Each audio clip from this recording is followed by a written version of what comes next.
바쁘신 중에도 오셨는데 오늘 이 방문이 여러분에게 참 의미 있고 중요한 시간이 되기를 바랍니다. 무언가에 대해서 답이 되는 그런 시간이 되었으면 좋겠다는 바람을 갖고 있습니다. 인생을 살아가다 보면 많은 질문들이 있는데요. 어떤 질문들은 별로 중요하지 않고 그래서 따라서 그 답도 별로 중요하지 않습니다. 예를 들면 이 부근에 베스킨라빈스 아이스크림점이 어디 있는가, 그런 것에 대해서는 어디에다 있든지 아무 상관이 없죠. 그 답은 별로 중요하지 않습니다. 일본의 수도가 어디인가, 그거 몰라도 무식하다는 소리는 들을 수 있어도 별로 중요하지는 않습니다. 그러나 우리의 결혼 생활에 무엇이 문제인가, 인간은 무엇인가, 또 우리 삶에는 어떤 의미가 있는가, 죽은 후에는 어떻게 되는 것인가, 이런 종류의 문제는 매우 중요한 문제이죠. 오늘 이 시간 우리가 다룰 것도 중요한 문제입니다. 먼저 그것을 한번 보시면서 생각해 보시길 바랍니다. 여러분이 만약 어느 날 컴퓨터를 하다가 잠시 커피를 한잔 하러 자리를 비웠는데 나갔다 오니까 컴퓨터 작업을 하던 화면이 이렇게 써져 있다면 여러분은 어떤 생각이 들까요? 왜 이런 일이 일어났을 거라고 생각하십니까? 컴퓨터 화면이 왜 이렇게 되어 있겠죠? 그냥 우연히 그런 일이 일어났을 것이라고 생각할 수도 있을 것입니다. 우연히 밖에서 테니스 공이 날아와서 자판이를 또르륵 굴러가든지, 아니면 기르던 고양이가 자판 위에 올라와서 댄스를 하든지, 그렇게 해서 이런 화면이 만들어질 수도 있었겠다 생각을 할 수 있을 거예요. 그렇다면 여러분, 이번에 여러분이 작업하던 화면이 이렇게 되어 있다면 어떻게 생각하시겠습니까? 약간 고개가 갸우뚱하게 되죠. 우연이라 하기에는 뭔가 이게 자음과 모음이 딱딱 맞아떨어져 있고, 손이라는 말이 영어로 한 번 더 써 있고, 그리고 손이란 말에 쌍시옷은 쉬프트를 누르고 시옷을 눌러야 되는 이런 작업이 필요하다 보니까 이게 그냥 이루어지는 것은 참 곤란하겠다, 이런 생각은 좀 들면서 그냥 이루어지기는 좀 어렵겠다 하는 생각도 하게 되리라 생각합니다. 그러나 여러분, 이것은 그래도 우연으로 치려면 우연으로 칠 수도 있을 것 같아요. 절대 그럴 수는 없는 거야 라고 말하기에는 그렇게 또 여기에 담겨 있는 논리성이라든지 이런 것들이 절대적이라고 말을 할 수는 아니고 너무 복잡한 것은 아니기 때문에 우리는 그렇게 말할 수도 있으리라 생각합니다. 그런데 여러분, 만약 화면이 그렇게 되어 있지 않고 이렇게 되어 있다면 어떻게 생각하시겠습니까? 당신은 언제까지 나를 돕는 누군가가 있는 것 같아 라고 하면서 살 것입니까? 그렇게 애매하게 말하는 한 당신의 삶은 언제나 애매할 것입니다. 당신은 그가 누구인지 알려고 해보았습니까? 라고 화면에 써 있다면 여러분 어떻게 생각하실 것 같습니까? 만약 여러분이 그렇게 화면이 안 돼 있고 또 다시 화면이 이렇게 되어 있다면 어떻게 생각하시겠습니까? 식인종이 난 양심껏 살았으니까 별 문제가 없을 거야 라고 한들 무슨 의미가 있겠습니까? 괜찮을 거라고 생각하기 전에 먼저 자신의 양심을 점검해 보아야 할 것입니다. 양심껏 살았다는 말은 그 이후에야 의미가 있을 것이기 때문입니다 라고 써 있다면, 여러분, 이런 화면이 여러분이 잠깐 자리를 비운 사이에 화면이 그렇게 되어 있다 그러면 이것을 우연이라고 말할 사람이 있을까요? 없을 겁니다. 왜 그럴까요? 여기에는요, 글자가 모음과 자음의 법칙대로 잘 정리되어 있을 뿐만 아니라 글자들이 모여서 단어를 이루고 있고 단어들이 모여서 문장을 이루고 있기 때문입니다. 글자들이 모여서 단어와 문장을 이루고 있죠. 그런데 그 문장들이 완벽한 논리를 이루고 있다는 거예요. 그리고 그것은 논리를 넘어서 의도를 담고 있다는 것입니다. 누군가 이성적인 존재가 의도를 가지고 이 글을 작성한 것이라는 사실을 누구나가 인정할 수밖에 없을 것입니다. 왜냐하면 그 글 속에 이 모든 논리와 이성적 존재의 특성과 그리고 의도와 이런 것들이 다 글 속에 들어있기 때문이에요. 그런데도 불구하고 이것을 누군가가 아니야, 그것은 저절로 이루어진 거야 라고 주장하면 여러분은 그 사람을 어떻게 생각하시겠습니까? 여러분은 그 사람이 계속 그렇게 주장하면 여러분은 그 사람에게 뭐라고 생각할 것 같습니까? 너 제정신이냐? 너 정말 미쳤냐? 그렇게 말할 것 같아요. 그런데 여러분, 주변 사람들이 다 그 글을 우연히 저절로 만들어졌다고 생각한다면, 그리고 여러분도 그렇게 믿어야 한다고 말한다면 여러분은 어떤 기분이겠습니까? 굉장히 곤란하고 힘들 것이에요. 그런데 여러분, 우리가 사는 세상은 이것 이상입니다. 왜냐하면 우리가 사는 이 세상은 지금 이것과는, 이 컴퓨터 화면과는 비교할 수 없이 엄청난 그런 질서와 논리와 의도 속에 형성되어져 있기 때문인 것입니다. 그런데 그것을 우연이라고 믿기를 강요하고 있기 때문이죠.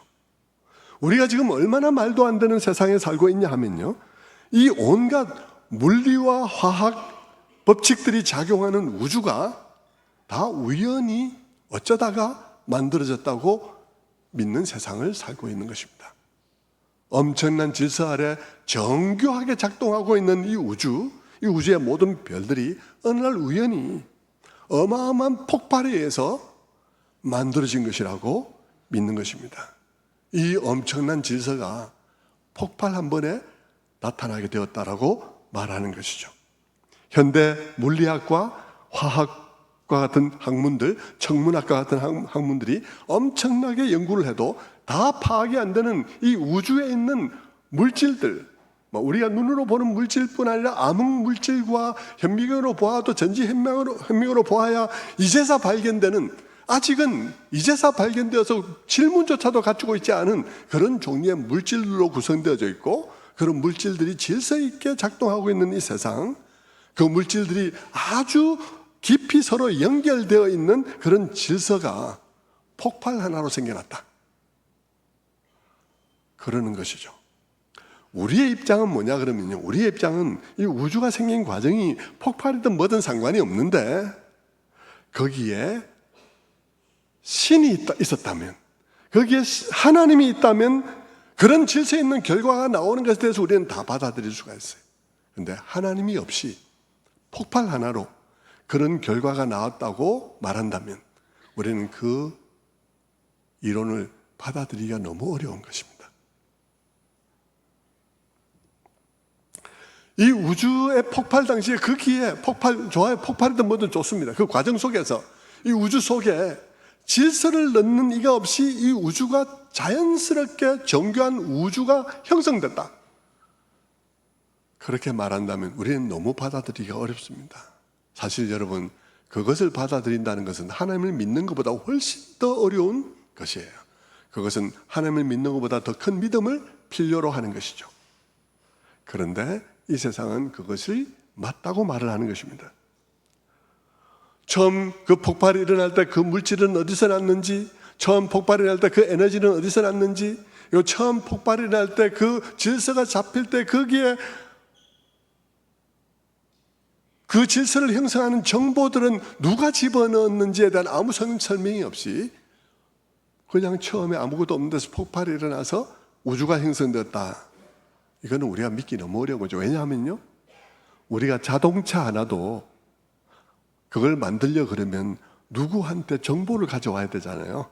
현대자동차 처음에 자동차 그냥 아무것도 없는데 그냥 만들었나요? 누군가에게 가서 배워와서 그 정보를 가지고 자동차를 만들기 시작한 것입니다. 그런데 이 우주의 질서가 아무도 거기에 정보를 집어넣는 일이 없는데 폭발해서 그렇게 이루어졌다, 그렇게 믿는 것이 말이 되냐 이 말입니다. 그런데 여러분, 우주만이 아니에요. 그 안에 존재하는 생명체들의 문제는 어떻습니까? 그 생명체도 우연히 만들어졌다고 말을 하는 거예요.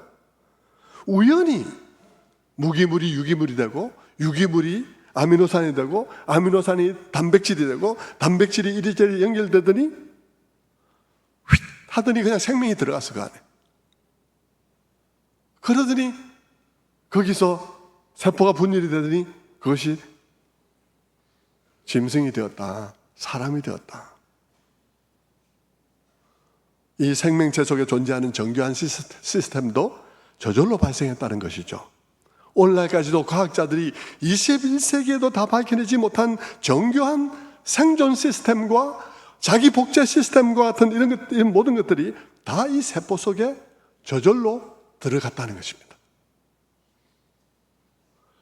여러분 생각해 보십시오. 그 고대에 수십억 년 전이라고 말하는 그때에 저절로 이렇게 만들어진 세포가 만들어지면서 거기에 저절로 그냥 우연히 들어가 있는 정보를 지금 21세기의 과학자들이 인류의 모든 지식을 다 동원해서도 아직도 못 풀고 있다.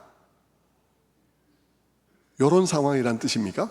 여러분, 그게 저절로 형성되어졌는데 지금 과학자들이 못 풀고 있는 그런 것이라고 여러분 생각하고 있는 것입니까? 도대체 그런 정교한 시스템이 어떻게 이루어졌는지, 살아 움직이는 생명은 어떻게 그 속에 들어왔는지, 세포가 이루어진 거 좋아요, 구조가 이루어진 거 좋습니다, 인정하죠. 그런데 그 속에 생명은 어떻게 들어왔나? 그리고 그 세포가 살아남아야 되겠다는 의식은 어디서 들어왔나? 그리고 그 살아 죽기 전에 자기 복제를 해야 되겠다는 그런 번식의 의지는 어디서 들어왔나? 아무런 설명도 없이 자연히 그렇게 됐다고 말하는 것입니다.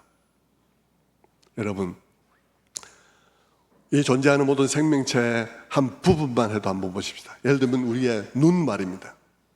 원래 눈 같은 건 존재하지 않았다는 것 아닙니까?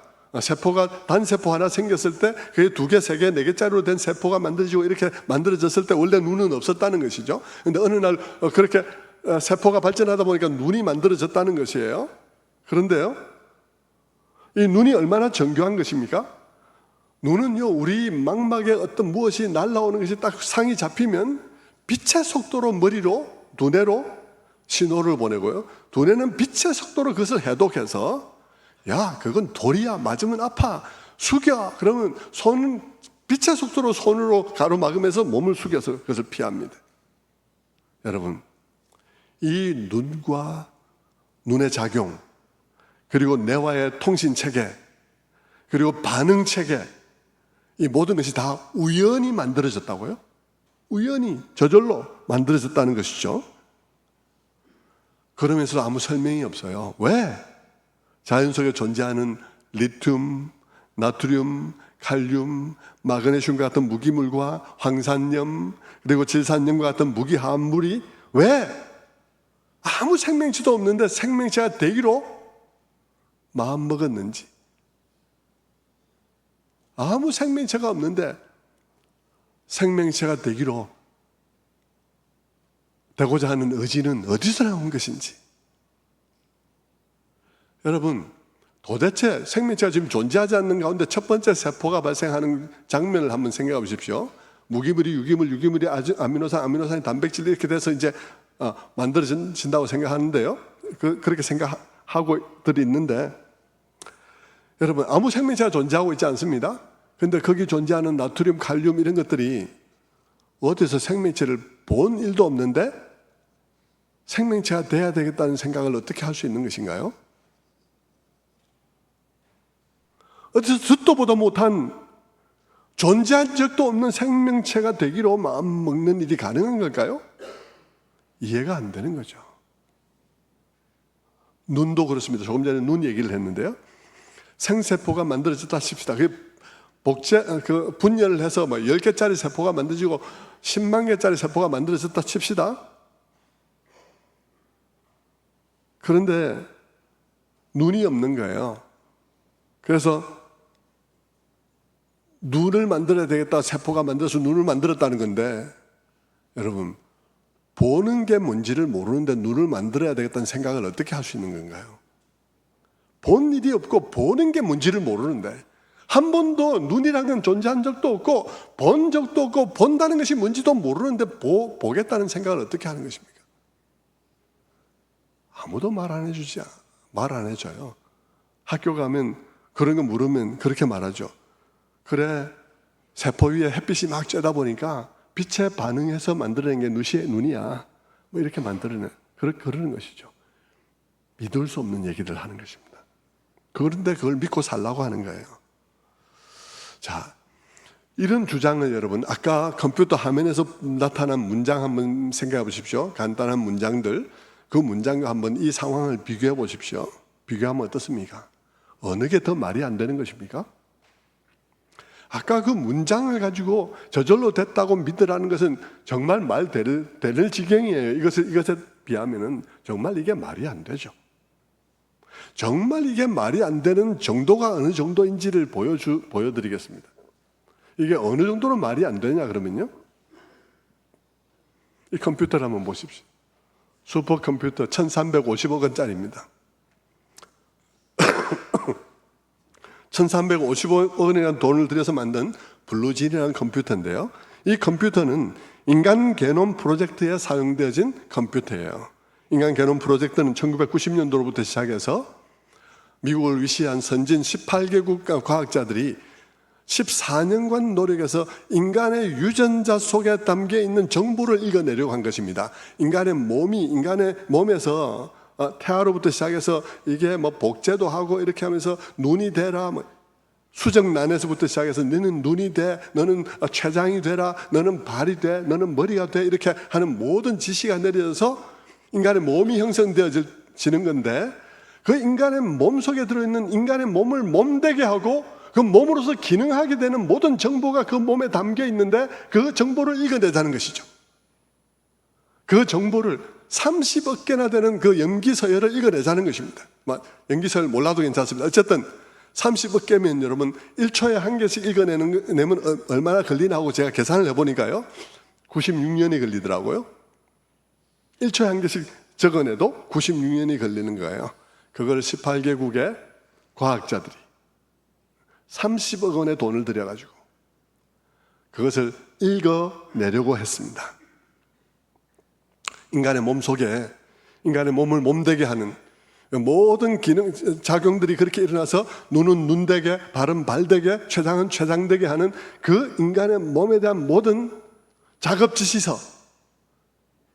자동차를 만들면 그냥 만들어지는 게 아니잖아요. 자동차를 만들려고 그러면 벌써 배워와야 됩니다. 자동차는 쇠의 재질은 어떤 재질을 써야 되고, 부품은 이런 부품들이 필요하고, 나사는 이런 규격의 나사들이 필요하고, 그것들을 다 모아서 이런 순서로 조립해서 이렇게 만드는 거야 라는 설명서가 있을 것입니다. 그 규격과 재질과 작업 순서와 같은 이 모든 것들을 규정해 놓은 그게 있어야 자동차가 나오죠. 그냥 나옵니까? 그와 같은 것이 우리 몸속에 있다면 이 말입니다. 그걸 계속 몸속에서 DNA, RNA가 서로 지시를 주고받으면서 그 일을 이루어 간다는 것이죠. 그런데 여러분, 그것을 읽어내려고 하는 것이 이 인간 게놈 프로젝트예요. 엄청난 기능의 컴퓨터가 필요했고 18개국의 과학자들이 함께 연구해서 14년 만인 2003년에 인간 게놈 프로젝트를 완성했습니다. 30억 불, 4조 원이 넘는 돈이 들어갔습니다. 그들이 한 일은 뭐냐 그러면요, 인간의 몸속에 있는 인간의 몸을 이루는 모든 것과 기능을 어떻게 하는 것이 이게 염기로 다 이렇게 암호처럼 기록되어 있는데, 그것을 옮겨 적는 거예요. 이게 무슨 뜻인가 연구하는 건 나중 문제입니다. 일단 사람 몸속에 이게 이렇게 연결되어 있는 이것이 어떤 식으로 연결되어 있는지를 하나하나 읽어서 같은 모양으로 지도를 만들어 놓는 작업을 하려는 것입니다. 그것이 14년 걸렸다 이 말입니다. 그리고 이제부터는 그것을 2003년 이후에는 그것에 대해서 이제 요게 붙어 있는 이유가 뭘까? 거기에 붙어서 무슨 작용을 하는 것일까? 이게 지금 몸의 어느 부분하고 관련되어 있는 것일까? 췌장인가 눈인가 대장인가 하는 이런 부분을 연구하는 일을 그 다음부터는 해가는데요, 이게 지금까지 5%에서 10%밖에 이루어지지 않았다는 것입니다. 어마어마한 컴퓨터를 가지고 어마어마한 박사들이 붙어서 18개국이나 된 나라가 달라붙어서 해서 지금 10%도 읽어내지 못했다는 뜻입니다. 자, 제가 이 얘기를 왜 하냐 그러면 잠깐 좀 어려운 얘기는 다 지나갔습니다.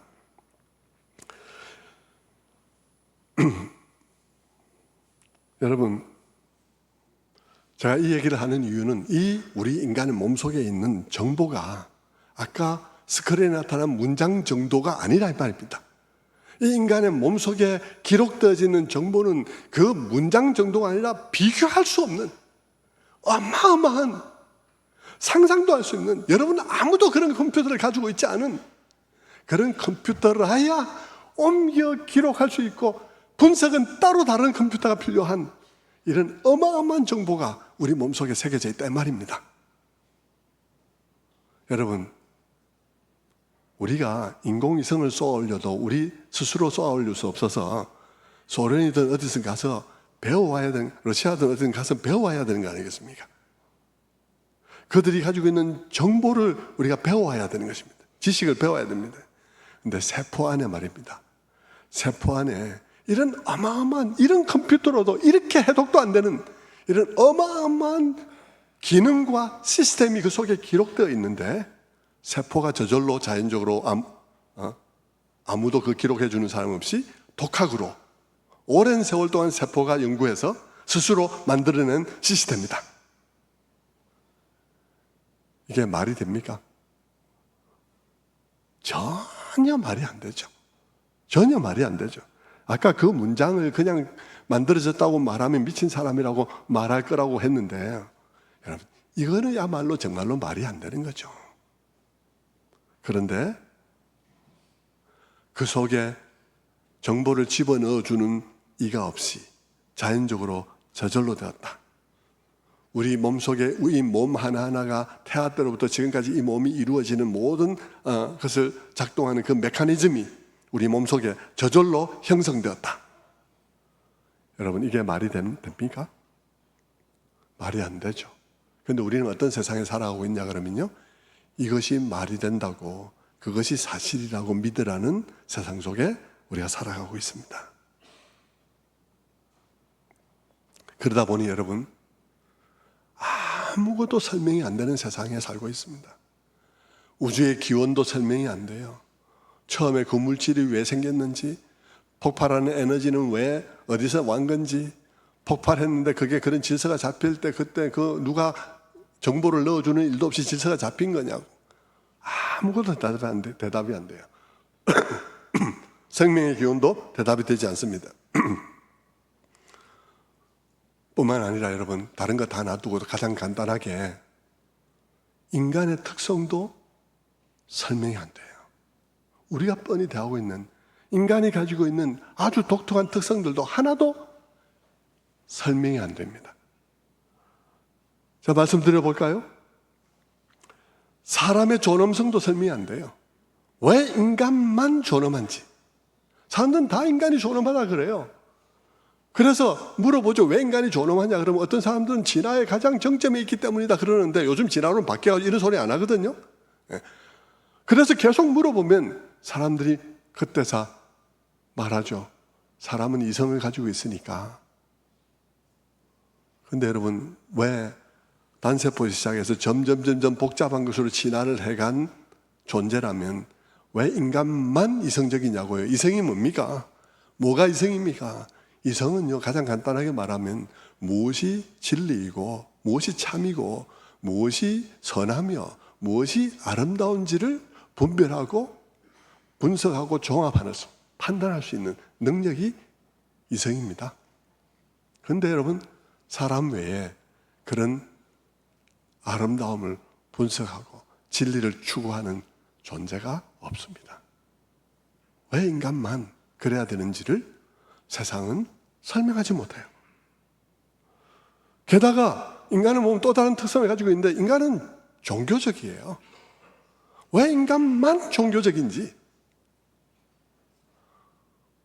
왜 인간은 어느 시대 어느 곳에나 종교가 없은 적이 없는 것인지. 그런데 왜 인간 외에는 아무리 원숭이라도 바나나를 주면 감사하다고 가서 감사 기도를 드리는 바나나가 역사상 한 마리도 없었는지 아무도 대답을 못해요. 뿐만 아니라 인간은 왜 문명적인지 설명이 안 되는 거예요. 왜 인간은 토굴 속에서 살다가 어느 날 흑벽돌을 만들고 흑벽돌 집을 만들었다가 어느 날 그들은 보로크로 만들어서 보로크 집을 지었다가 콘크리트를 짓고 그 다음에는 비임으로 지어서 50층, 60층, 100층짜리 집을 지어서 살게 되었는가? 왜 인간은 자기의 경험을 기록으로 남기고 이론화해서 책을 만들어서 학문을 만드는가? 아무도 설명을 못해요. 왜 인간만 그런지? 진화론이라며. 진화론인데 왜 그게 설명이 안 되냐고요? 그 앞에 한 놈이라도 있어야 될 거 아니냐고요. 여우는 왜 수천 년간 굴 속에서 계속 사냐고요. 왜 원숭이는 나무 위에서만 사냐고요. 설명을 못해요. 그리고 왜 인간만 문화적인지, 인간은 왜 그들이 만들어놓은 모든 것을 가지고 문화를 만드는가, 왜 그들은 공을 가지고 놀다가 월드컵을 만드는가, 그 세계가 들썩들썩하는가, 왜 개들은 개 뼈다귀를 가지고 서로 뺏으려고 왈왈대면서 온 동네 쫓아다니는데 왜 개 뼈다귀 월드컵은 안 만드나?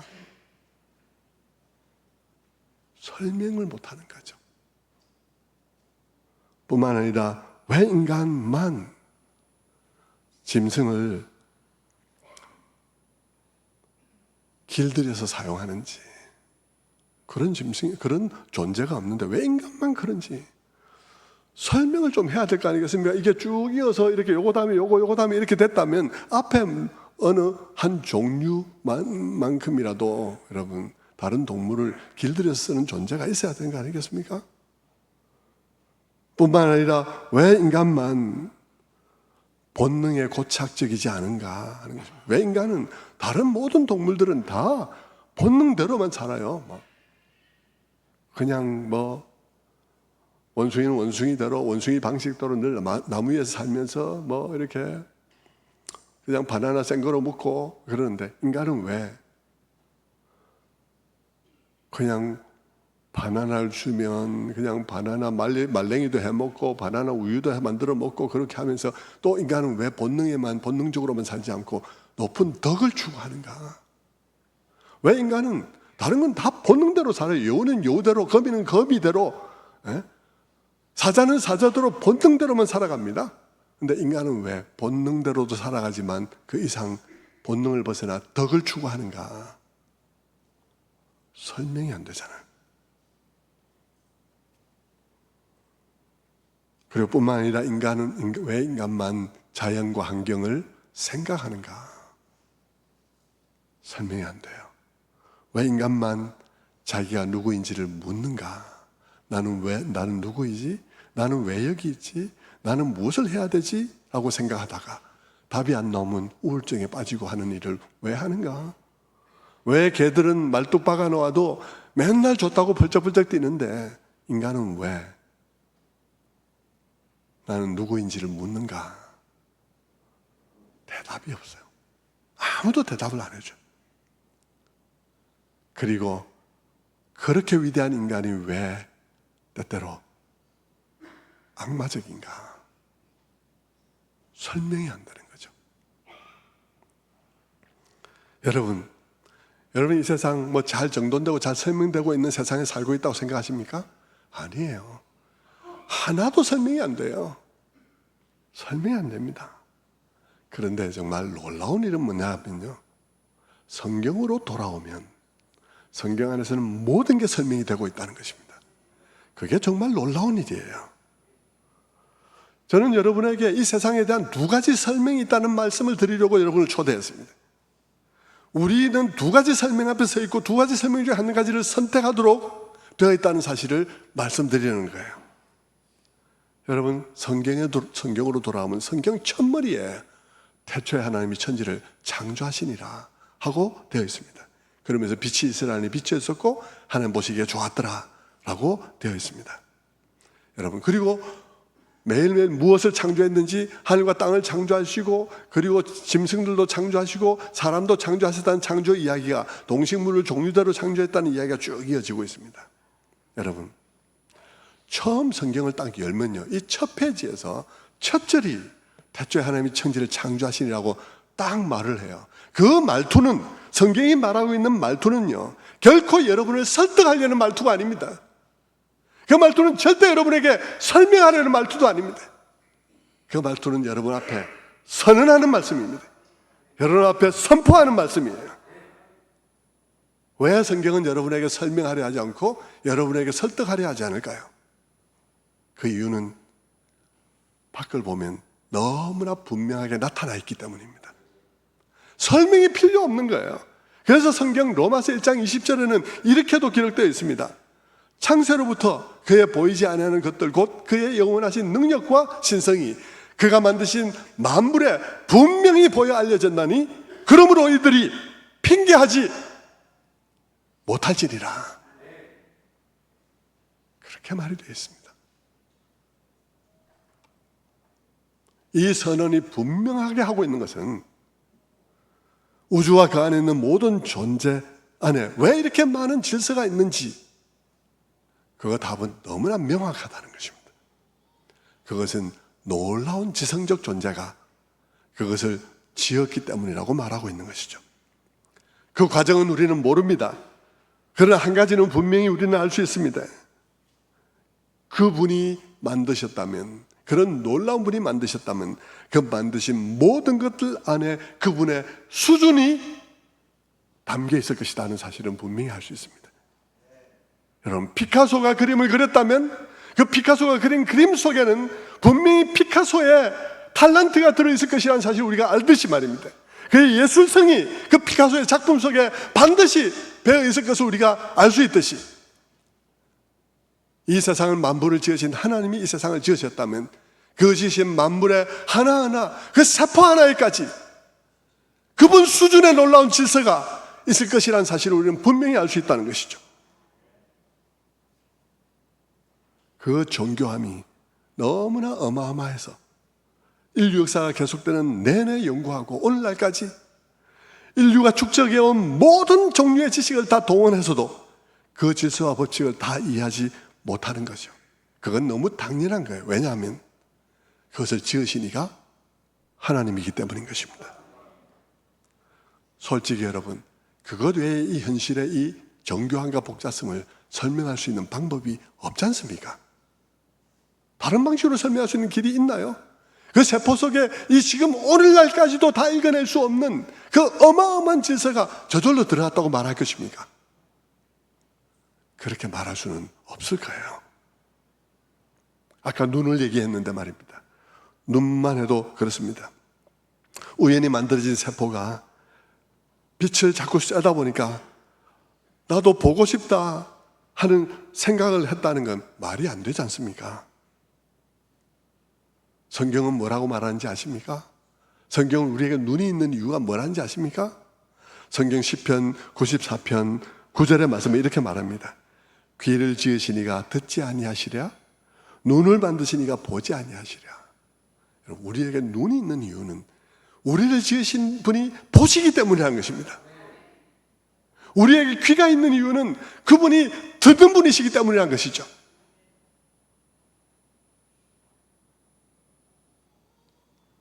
그뿐만 아니라 여러분, 우리 인간의 존엄성도 잘 설명됩니다.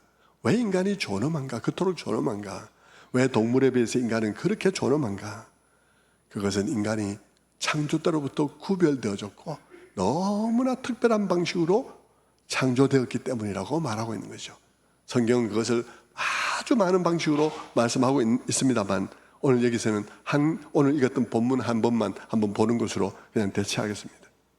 창세기 1장 26절의 말씀을 보면 하나님이 이르시되 우리의 형상을 따라 우리의 모양대로 우리가 사람을 만들고 그들로 바다의 물고기와 하늘의 새와 가축과 온 땅과 땅에 기는 모든 것을 다스리게 하자 하시고, 이게 인간에 대한 성경의 첫 번째 소개입니다. 인간이 무엇인가? 인간은 하나님의 피조물이면서도 그러나 다른 모든 종류와 다르게 하나님의 형상을 따라 지음받은 놀라운 존재이고, 그것은 이 세상 만물을 다스리도록 위치 지어진 그런 놀라운 존재라는 사실을 선언하는 거예요. 여러분, 이 외에도 성경은 인간의 위대함을 여러 가지 방식으로 선언하는데, 여러분이 만약 이런 하나님께서 인간이 왜 위대한지를 선언해 주지 않으면 여러분은 여러분의 자식을 내 이웃이 존중해야 될 이유를 설명할 수 없을 것입니다. 여러분은 여러분이 낳은 자녀를 내 이웃도 귀하게 여겨줘야 될 이유를 설명할 수 없을 거예요. 그러나 여러분, 내 자녀가 소중한 내 자녀를 내 이웃도 존중히 여기고 내 이웃의 자녀도 내가 존중히 여겨야 할 이유는 하나님께서 우리를 그분의 형상으로 만드셨다는 이 선언 하나로 우리 모든 것들이 다 답이 되고 있는 거죠.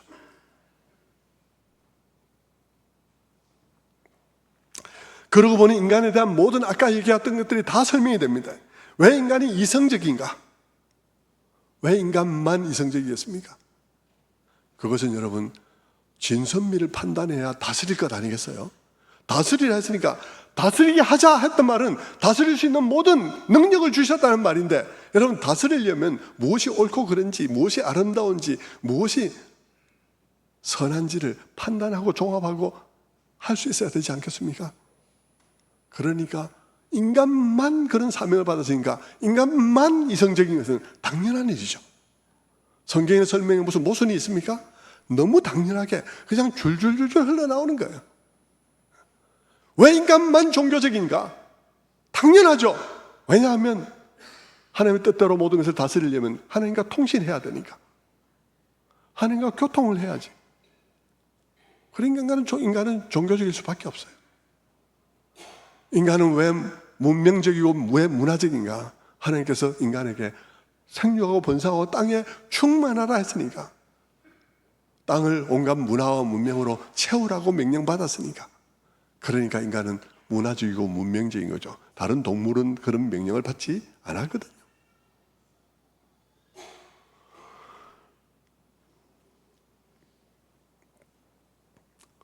그리고 왜 인간만 본능에 고착되지 않는지도 설명됩니다. 왜 인간만 본능에 고착되지 않는가?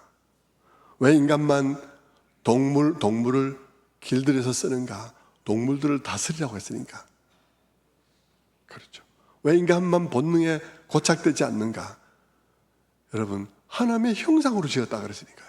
인간은 다른 동물들과 같이 본능도 가지고 있지만 하나님의 형상으로 지었다고 그랬으니까 그 형상만큼이나 덕을 추구하는 특성이 인간에게 있을 수밖에 없는 것이죠. 그리고 왜 인간은 자연과 환경을 생각하는가? 지으신 모든 만물을 다스리라고 했으니까, 관리자로 세우셨으니까 당연히 자연에 대해서 관심을 가지는 것이죠.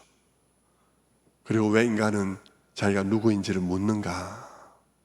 왜 인간이 왜 자기가 누구인지를 왜 묻겠습니까? 사명을 성취하려면 물어야 되는 거니까요. 내가 왜 여기 있는가? 나는 무엇을 해야 되는가? 나는 누구인가? 묻지 않고 사명을 성취할 수 있는 길은 없어요. 그러니까 사명받은 인간이기 때문에 항상 우리가 우리 자신들이 내가 어디에 있는지를 물어야 하는 거예요. 우리는 창세기에도 보면 범죄한 아담에게 하나님께서 찾아와서 네가 어디 있느냐 물었는데, 여러분 우리가 어디 있는지를 물어야 제대로 된 사명이 성취되는 것입니다. 그리고 왜 인간은 때때로 악마적인가? 이것도 성경은 다 잘 설명하고 있는데 이 시간에 말씀드릴 시간이 없어요. 이것은 다음번에 여러분이 교회 다니면서 들으셔야 될 부분이라 생각합니다. 자, 그렇다면 여러분, 제가 왜 이런 긴 이야기를 했을까요? 어려운 과학 얘기도 하면서 말입니다. 제가 말씀드리고 싶은 것은 이것입니다. 이 세상의 설명은 두 가지라는 것입니다. 이 세상에는 두 가지 종류의 설명만 존재하고 있습니다. 하나는 이 모든 것들이 저절로 자연적으로 발생했다는 것이고, 다른 하나는 이 세상은 창조되었다는 것입니다. 첫 번째 주장은 이 세상의 시작과 존재에 대해서 아무것도 설명할 수 없는데, 그런데도 그냥 황당한 설명을 하고 있죠.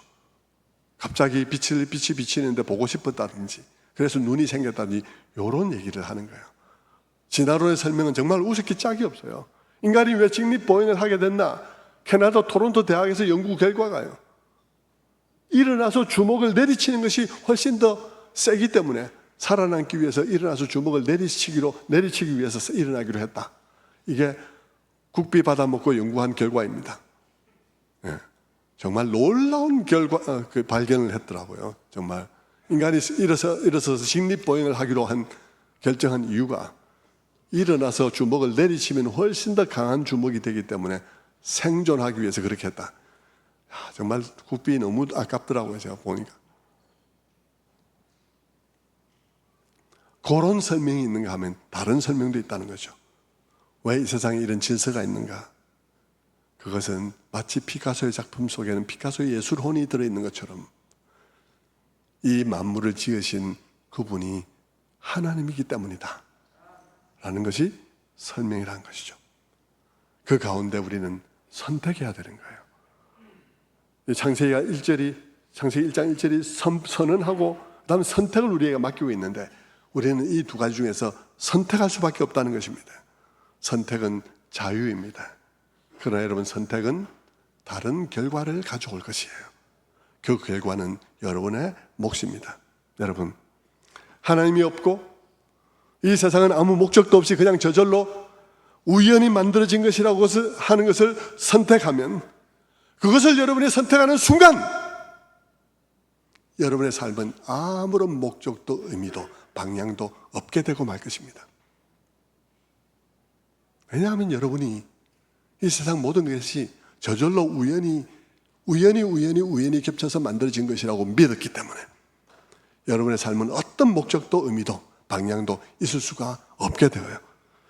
그러면 여러분의 삶은 죽을 때 정말 방황으로 끝나는 두려움과 불확실성과 그런 곳에서 고통받게 될 것입니다.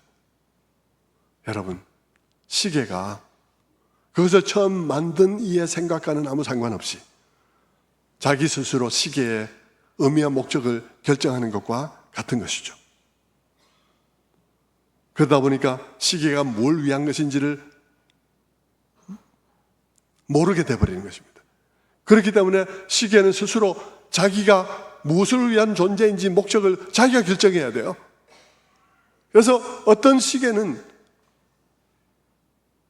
자기가 시간을 잘 맞추어야 한다는 그 목적을 잃어버린 채 세모난 시계가 좋다든지 네모난 시계가 좋다든지 아니면 빨간색 시계가 좋다든지 본질하고는 아무 상관이 없는, 진정한 자기의 목적과는 아무 상관이 없는 것을 가지고 선택을 하고 방황을 한단 말입니다.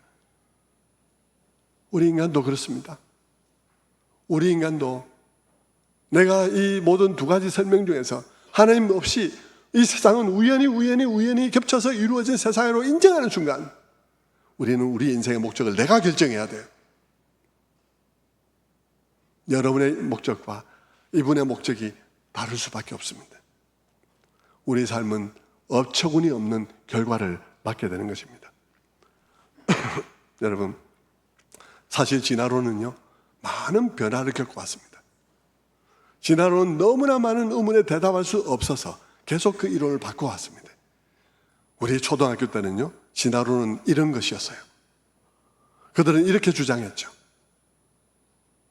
물고기가 개구리가 되고 개구리가 파충류가 되고 파충류가 조류가 되거나 아니면 포유류가 되고 그렇게 해서 인간이 만들어졌다.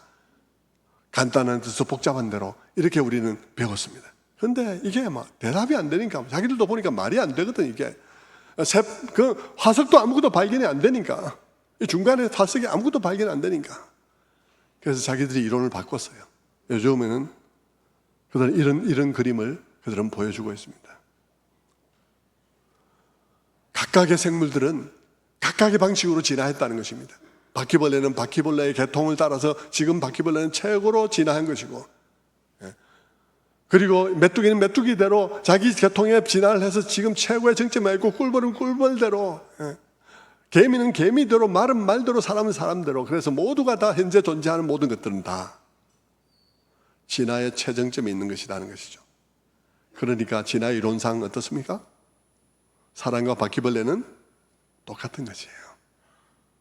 어느 하나도 더 우월하다고 말할 수가 없습니다.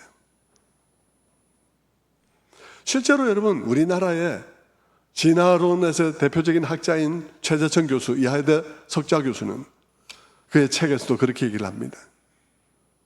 인간이 바퀴벌레보다 더 우월한 존재가 아니라고, 진화 이론상으로 따지면 그렇다고. 그러죠. 그렇게 되면 여러분, 우크라이나 전쟁은 비참할 이유가 전혀 없습니다. 바퀴벌레 살충제 해서 죽이는 거하고 별 차이가 없어요. 이스라엘의 저 문제, 가자 지구 아무 비참할 거 없어요.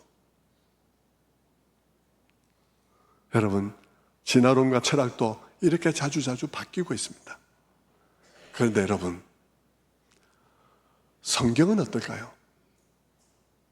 성경은 놀랍게도요, 3,500년 이상 전에 기록되기 시작했고 2,000년 전에 기록이 마쳤는데, 창세기는 특별히 그 최초에 기록된 그 기록이죠. 그런데 그때부터 지금까지 한 번도 수정을 가한 일이 없습니다.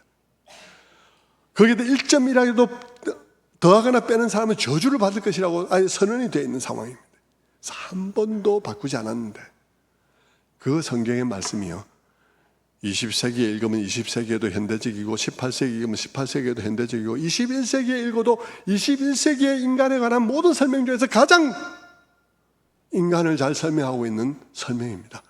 이 세상을 가장 잘 설명하고 있는 설명입니다. 한 번도 수정한 일이 없다는 것이죠.